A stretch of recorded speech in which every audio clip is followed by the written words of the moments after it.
Alright, welcome back, guys. So, I missed this morning, Sunday morning, with coffee. I still got my coffee. It's later on in the afternoon, so how about we do an afternoon break with a cup of coffee, cup of soda, water, whatever you're drinking, since it is later on in the afternoon, and a vintage Rod and Custom magazine. This one being April 1965, and these were really cool magazines back in the day. This one here's got the Munsters TV coach in it, it looks like. It's I don't remember what car that is, but it's a really cool custom. I almost want to say it's a Barris, but probably not. That's a model car, which was kind of neat because these early Rod and Customs did have model car stuff in it. So as we flip the page, it looks like I might, by the end of this video, lose this cover. That's the bad thing about these magazines, is they get so old that the magazine cover ends up ripping off. But let's use it up while we still can. Right inside the cover, we've got Ed Roth, and it looks like he had a character there, and a chance for you to name him and win Ed Roth for a whole weekend, plus 250 bucks. It's kind of neat. Here's an old Auto World advertisement. A lot of cool stuff on that. And the index page. And we'll see what else is going on in this magazine. It's Sunday now. I hope you have a time to wind down from the weekend and get ready for the week coming up in front of us. Here's an old monogram advertisement. Looks like for slot cars. Slot cars. You know, I found some of those old slot car drawings by Tom Daniel. I mentioned in a, I think last issue or the issue before. There's an old slot car track. We used to have a shop right down the street from where I grew up that had a couple of slot car tracks in it. It was a hobby shop.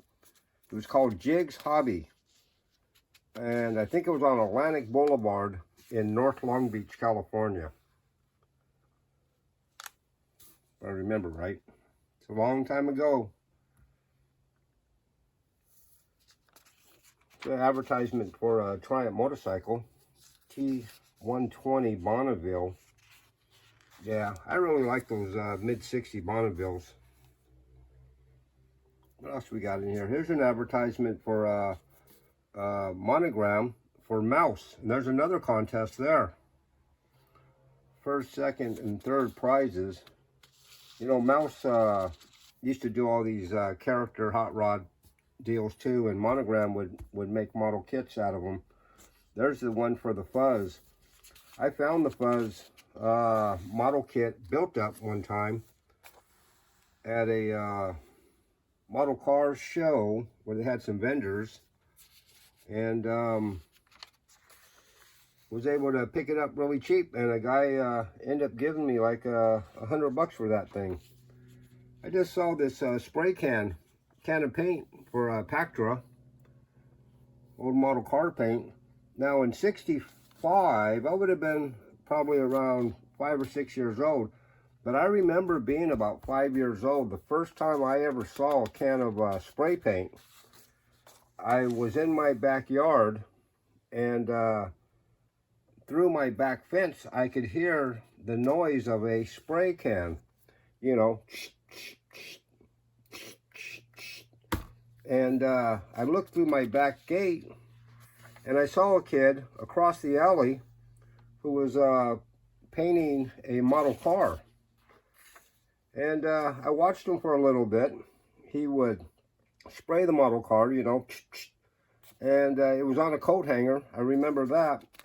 And then he'd set the model down and he'd walk back into his house, and he'd come out about 5 minutes later and put another coat on. There's some Tom Daniel artwork right there. This is a lot like the drawings that I found that he did for Testers slot cars. And I asked him if he wanted them, and he said no. So I ended up giving them to a buddy of mine, Frank, who does artwork on the Mobius model car boxes that you buy at the store now. But anyways, I'll get back to my paint story. Like I said, I'd watch him spray a couple of coats, and then he'd walk back in the house and come back out 5-10 minutes later, and then he'd come out and put another coat on, and he'd walk back in the house. After watching him do that a few times, I kind of timed it as a 5-year-old, maybe four or five. I timed it. As soon as he put that can back down and he went back in the house, I ran across the alley, grabbed that can, and ran back to my my yard and commencing painting the side of the garage. And that's the first time I ever seen a spray can of paint. And yeah, I mean, it might not be the best way to acquire your first can was to steal a can, but I remember doing it, and I did it, and I've been a painter ever since. Here's the Munsters coach. Now, like I said, in 1965, I would have been about 5 or 6 years old, and seeing this car on TV, you know, the Munsters coach and the Dragula and whatever, that really, I think, is the first time I ever saw such a car, and it kind of set me as a car fanatic for the rest of my life. Made me a car nut. There's an old antique car. There's a custom 55 Chevy, chop top. It's pretty cool. For some reason, I picture this thing as candy apple red. There's the interior. You know, if I read the article, I'd probably know if it were candy apple red or not. But, you know, I'm just doing a quick video for you guys to take a mid-afternoon break and let you relax for a second and look at this magazine. I haven't looked at it, and I've probably had this magazine since the 90s. And I bet you I haven't looked at it since then. Hawaiian Eyeful. I guess this was a car show out in Hawaii, judging by the artwork there. Look at that dragster. 1965. Awesome. Well, there's the car there. That's the car that was on the cover. And, yep, it is a George Barris car. Pretty cool. Reminds me a lot of the Surf Rod. And now we're into model car stuff, advanced modeling tips. And if I'm not mistaken, it looks like these fenders are made out of metal or tin. Or, you know, maybe it's the mold that they had to make, because this is also metal too. This could be a handcrafted model car. I thought this was a monogram kit when I first saw it on the cover. But it looks like somebody actually hand formed this car. That's awesome, man. You know, the things guys used to do. It's just really cool. There's a Build a Dream HO track. That would be really neat.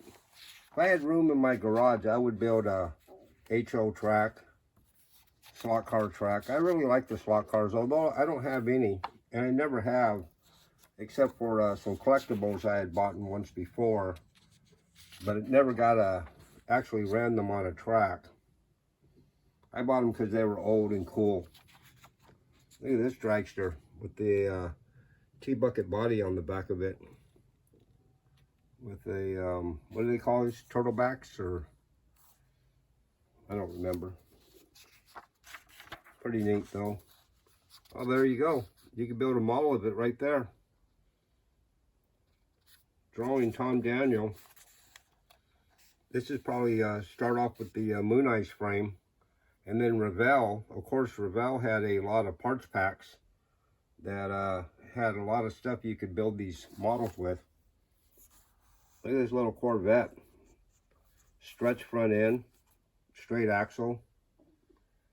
detail those wheels.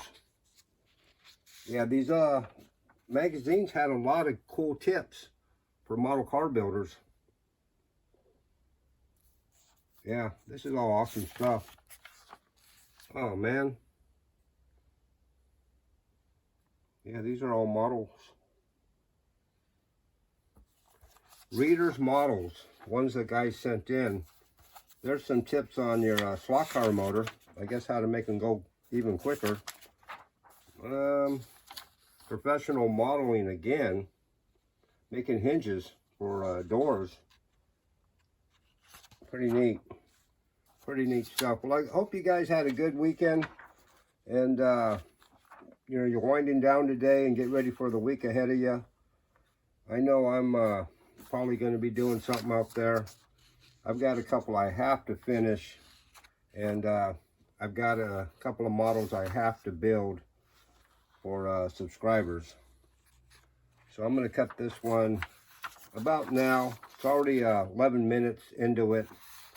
And I think that's plenty of taking up your guys' time. There's an ad for the Munsters coach. You know, the Munsters coach, I believe, was the very first model kit I ever had. And that would have been this box. And that would have been about 1965, 66. And I'm sure it was a glue bomb.